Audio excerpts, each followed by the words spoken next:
Sarà un Natale con un'atmosfera magica. Noi ci siamo adoperati moltissimo per far sì che ci siano luci, installazioni coinvolgenti, mercatini di qualità.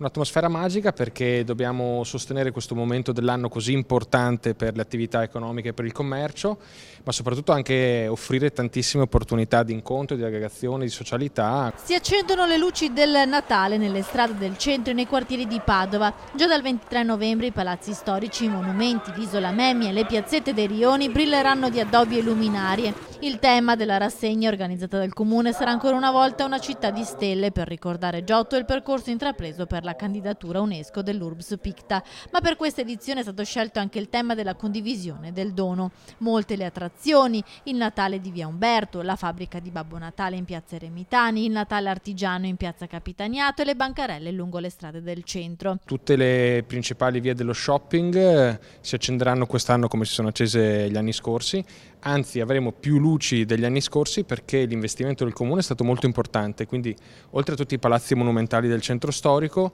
abbiamo disseminato la città con coni luminosi, installazioni, stelle nelle rotonde, per cui tutto è pronto per un'atmosfera particolare che farà sì che Padova possa essere una meta attrattiva per tutto il nord-est. L'8 di dicembre Babbo Natale arriverà in città e incontrerà i bambini in piazza Eremitani. Grande attesa anche per l'accensione dell'abete davanti a Palazzo Moroni. Sarà lo chef stellato Carlo Cracco ad accendere le luci. Non mancheranno nemmeno gli eventi solidali come il Canta Natale il 22 dicembre presso la clinica pediatrica. Tra gli eventi previsti durante il periodo natalizio la conferma del concerto di Capodanno in Prato della Valle con ospite d'eccezione Fabri Fibra.